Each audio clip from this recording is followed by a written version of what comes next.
عزيزي المشاهد، ادعمونا بالضغط على اشتراك وفعل الجرس ليصلك كل جديد واضغط على جيم، وشكرا لكم.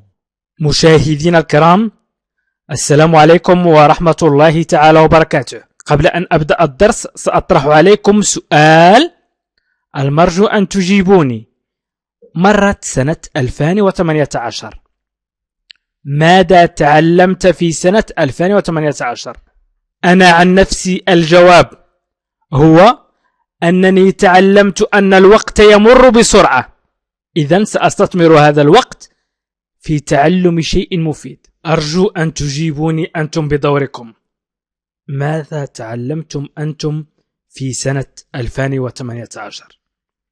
إذن مرحبا بكم مشاهدينا الكرام في الحلقة 131 من قائمة تكلم باللغة الفرنسية بطريقة حديثة. إذن عندما قلت التكلم باللغة الفرنسية فأنا أعني ذلك. مثال: إذا أردت أن أقول الفرنسيون لا يأكلون الكثير، أو المغاربة لا يأكلون الكثير، أو الجزائريون لا يأكلون الكثير، سأقول مثلا الفرنسيون لا يأكلون الكثير les Français. إذن الفرنسيون هم les Français. سأقول les Français ne mangent pas beaucoup. Les Français ne mangent pas beaucoup. الفرنسيون لا يأكلون الكثير. les Français. إذن يمكن أن نعوض les Français ب ils avec S. عفوا, ils avec S. Ils ne mangent pas beaucoup. هم لا يأكلون الكثير. Ils ne mangent pas beaucoup. يمكن أن نقول أنهم يأكلون الكثير. يأكلون الكثير سأحذف ne pas. سأحذف ne pas. إذن ils mangent beaucoup. يأكلون الكثير. مثلا أريد أن أقول أنا أكل الكثير أو أكل كثيرا. Je mange beaucoup. Je mange beaucoup. أو tu manges. هنا سأضيف S. إذن tu manges beaucoup. تأكل الكثير. إذن الجملة هي les Français ne mangent pas beaucoup. إذا أردتم مشاهدينا الكرام أن تتعلموا اللغة الفرنسية وخصوصا التكلم باللغة الفرنسية، فيجب عليكم أن تنطقوا معي الجمل والكلمات. إذن انطقوا معي مثلا les Français ne mangent pas beaucoup. Les Français ne mangent pas beaucoup. إذن يمكن أيضا أن أقول بشكل عام يشرب الراشدون فنجان كبير من القهوة. فنجان أو كأس كبير من القهوة أو فنجان. إذن en général les adultes boivent une grande tasse de café. En général هي بشكل عام أو عموما.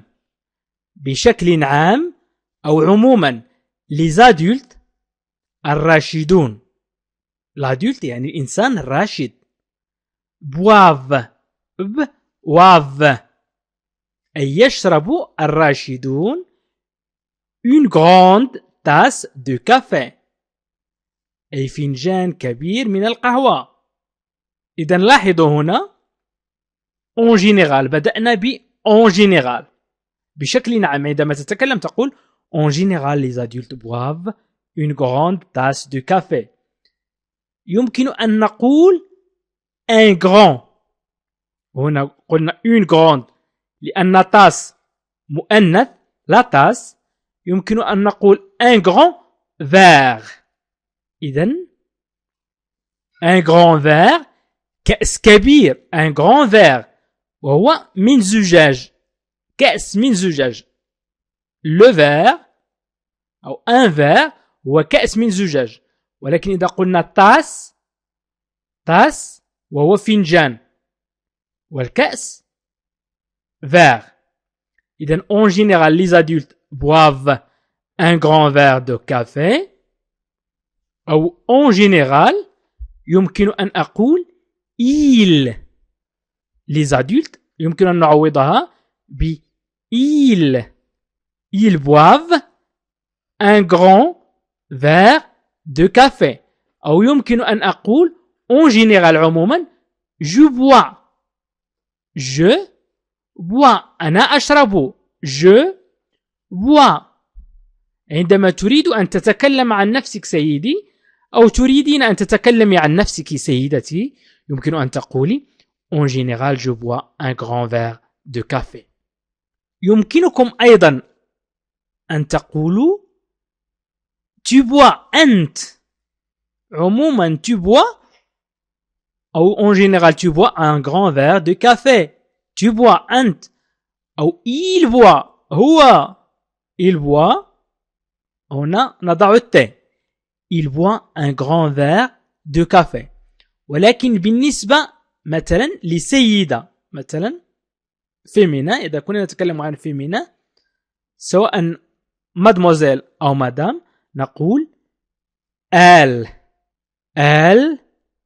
boit un grand verre de café. إذا ت في il و elle وje وtu نضع s. je bois tu bois. قلنا مكان un grand verre يمكن أن نقول une grande verre de café أو du thé. thé هو الشاي. ولكن فقط لمعلومات ثقافية أن في فرنسا الشاي يشرب فقط من النخبة. في فرنسا لا يشربه الجميع، ولكن بالنسبة للجزائر أو المغرب فإن أغلبية العائلات يشربون الشاي. وأنتم مشاهدين الكرام يمكن أن تكتبوا مثلا ماذا تشربوا في الصباح. مثلا أنا أقول je bois un grand verre de thé مثلا. أنت ماذا تشرب؟ لكي تتعلم يجب أن تتفاعل مع الدرس، أن تتعامل مع الجمل. يعني يمكنك أن تغير في جمل وضعتها أنا وتضعها في التعليق مثلا لكي أصحح أنا إن كان لدي وقت، وأعتذر على ذلك. وأنتم مشاهدين الكرام يمكن أن تصححوا بعضكم لبعض، يعني إن كان هناك خطأ. إذن يمكن أن أقول لاحظنا أن هناك تزايد في عدد الفرنسيين الذين يشربون الشاي لأنهم لا يشربون الشاي. وفي السنوات الأخيرة لوحظ مثلا أن عدد الفرنسيين الذين يشربون الشاي في تزايد. نقول منذ بضع سنوات مثلا سنقول depuis quelques années on remarque qu'il y a de plus en plus de Français qui boivent du thé le matin. إذن depuis quelques années أي منذ بضع سنوات on remarque لاحظنا qu'il y a هناك. إذن que il y a تعني que il y a. أن que تعني أن il y a هناك de plus en plus تزايد في عدد de français. لا يمكن نقول تزايد الفرنسيين، نقول تزايد عدد الفرنسيين de français الفرنسيين qui boivent الذين يشربون du thé الشاي le matin في الصباح le matin.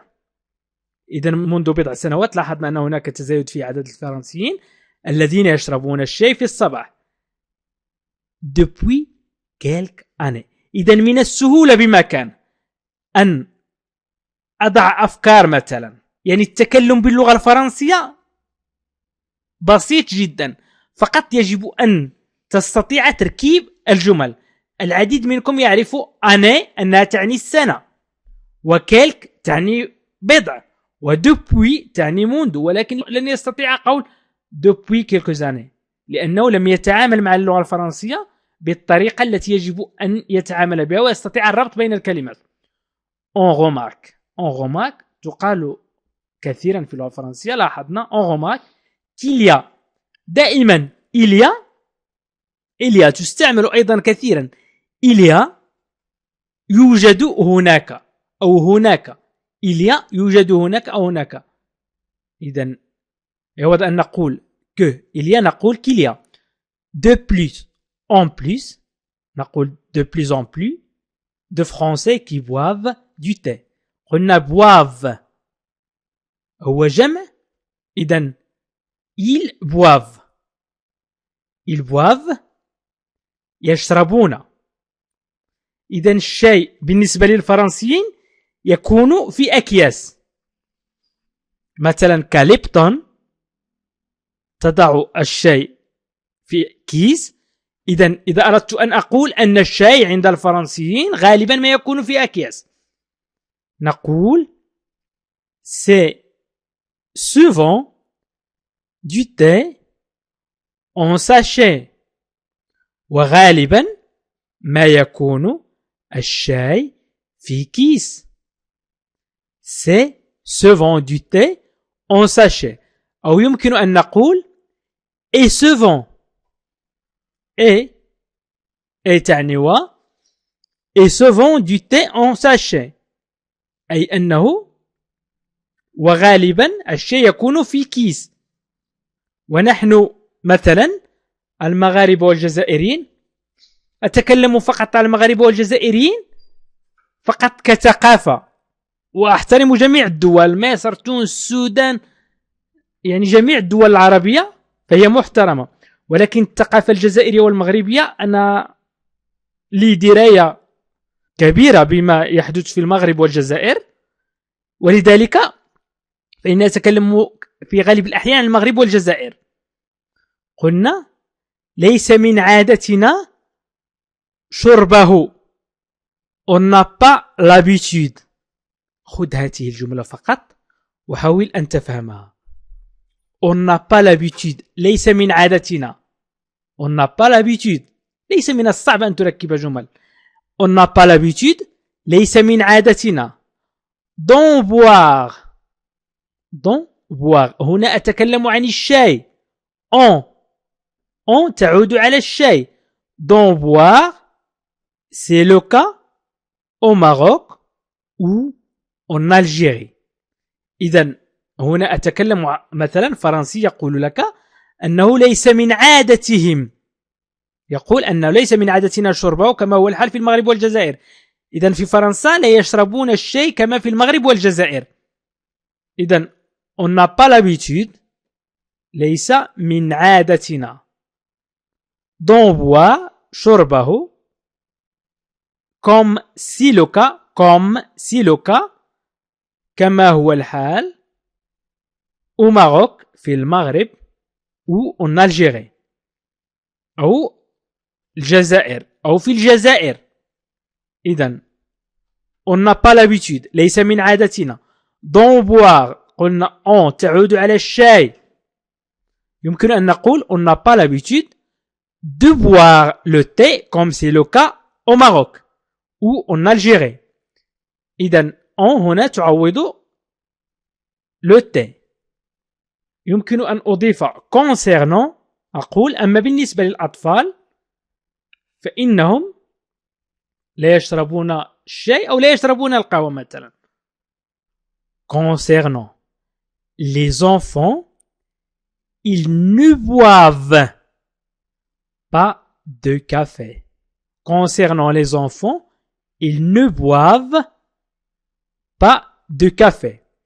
concernant أي بالنسبة، نقول مثلا أما بالنسبة concernant تعني بالنسبة les enfants للأطفال ils ne boivent pas de café فإنهم لا يشربون القهوة. إذن concernant les enfants الأطفال l'enfant طفل. Ils ne boivent pas. Ils boivent. إذا قلنا ils boivent يشربون. Ils ne boivent pas لا يشربون دو كافي القهوة. إذا استعملت concernant في آخر الفيديو سأعطيكم الروابط. استعملت العديد من الروابط هنا يمكنكم أن تستعملوها أنتم أيضا رغم أنها صعبة شيئا ما ولكن سأحاول أن أشرحها بدقة. في آخر الدرس سأضع لكم الروابط وستستعملونها بكل سهولة. إذا قلنا أما بالنسبة للأطفال فإنهم لا يشربون القهوة. concernant les enfants ils ne boivent de café. مثلا يشربون بالأحرى الشوكولاتة الساخنة. ils boivent plutôt du chocolat chaud. Ils boivent plutôt du chocolat chaud مثلا. C'est du chocolat en poudre avec du lait. إذن ils boivent يشربون plutôt بالأحرى du chocolat أي الشوكولاتة شو الساخنة. شوكولا شو وهي الشوكولاتة الساخنة. سأشرح ما هي الشوكولاتة الساخنة مثلا. c'est du chocolat en poudre. هو مسحوق الشوكولاتة avec du lait. avec du lait مع الحليب. إذن ils boivent plutôt du chocolat chaud. c'est du chocolat. شرح chocolat chaud c'est du chocolat en poudre avec du lait. يشربون بالأحرى الشوكولاتة الساخنة ومسحوق الشوكولاتة مع الحليب. هنا الرابط المستعمل مثلا أضع كلمات أحاول أن أربط بين الكلمات بكلمات أخرى أو أضع تعابير باستعمال روابط بسيطة. plutôt أو avec. إذن ils boivent du chocolat chaud. c'est du chocolat en poudre avec du lait. lait هو الحليب. يمكن أيضا أن نضيف أو تعني ببساطة simplement أو نقول ou bien simplement وسأضعه باللون الأزرق ou bien simplement. إذن ou bien simplement أو ببساطة الحليب الذي يرافقونه مع الحبوب. نقول du lait qu'il accompagne de céréales. إذن قلنا il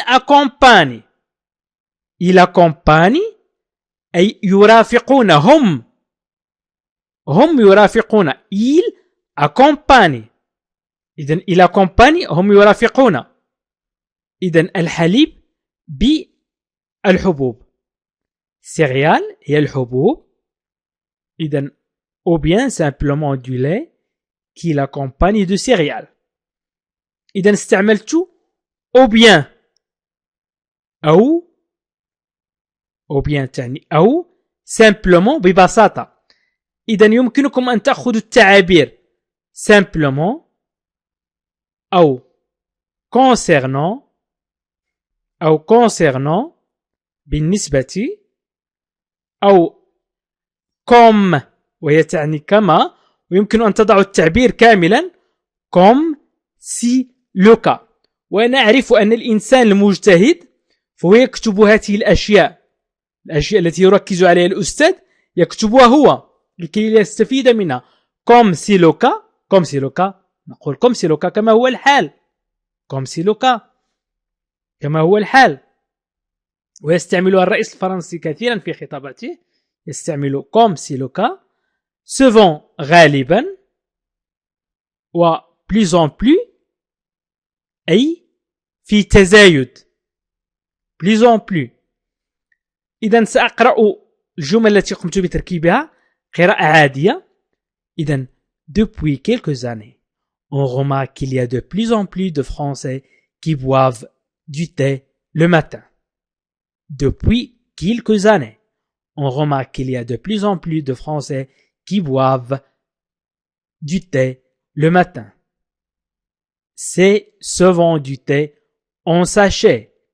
C'est souvent du thé en sachet. On n'a pas l'habitude d'en boire comme c'est le cas au Maroc ou en Algérie. On n'a pas l'habitude d'en boire comme c'est le cas au Maroc ou en Algérie. On n'a pas l'habitude ليس من عادتنا comme c'est le cas كما هو الحال. إذن هناك تعابير وجمل يجب أن تستعملوها في حياتكم اليومية. Concernant les enfants, ils ne boivent pas de café. Concernant les enfants, ils ne boivent pas de café. Ils boivent plutôt du chocolat chaud. C'est du chocolat en poudre avec du lait. Ou bien simplement du lait qui l'accompagne de céréales. وسأقوم بترجمة هذه الجملة. Ou bien أو simplement ببساطة du lait الحليب qui l'accompagne الذي يرافقونه أو يرفقونه مع الحبوب. إذن ou bien simplement du lait qui l'accompagne de céréales. إذن تعلمنا مشاهدينا الكرام العديد من الكلمات التي يستعملها الفرنسيون في جملهم. ولم أقرأ الجملة الأولى والثانية من هذا الحوار، يعني كنت أشرح لك كلمة de plus en plus. إذن les Français ne mangent pas beaucoup. Les Français ne mangent pas beaucoup. En général, les adultes boivent une grande tasse de café. إذن تعلمنا beaucoup. En général, de plus en plus, souvent, comme c'est le cas, concernant, ou bien simplement. إذن تعلمنا العديد من الكلمات. وأيضا الأفعال، الفعل manger والفعل boire. إذن مشاهدينا الكرام أشكركم كثيرا على تعليقاتكم الرائعة والبناءة. وأيضا أشكركم مشاهدينا الكرام على ما تقومون به من أجل إنجاح القناة ومن أجل أن تصل الفيديوهات إلى من أراد تعلم اللغة الفرنسية. وأقول لكم مشاهدينا الكرام أن هناك من طلب مني أن أنشر هذه الفيديوهات عبر الفيسبوك أو الواتساب. أنتم اضغطوا على بارتاجي أو مشاركة لتشاركوا الفيديوهات مع أصدقائكم أو أحبابكم عبر الواتساب أو الفيسبوك أو تويتر وتعم الفائدة. وأيضا مشاهدينا الكرام من التحق بنا مؤخرا فيمكنه مشاهدة برنامج تعلم اللغة الفرنسية في 3 أشهر بالضغط على الروابط أسفل الفيديو في خانة الوصف وفي خانة التعليق، أو الضغط على علامة إي وسط دائرة في على الفيديو على الجهة اليسرى، وستجد جميع قوائم تعلم اللغة الفرنسية في 3 أشهر، أو الضغط على لونغ فرانسيز وهو اسم القناة. وشكرا لكم وإلى لقاء آخر فيديو آخر إن شاء الله. عزيزي المشاهد، ادعمونا بالضغط على اشتراك وفعل الجرس ليصلك كل جديد واضغط على جيم، وشكرا لكم.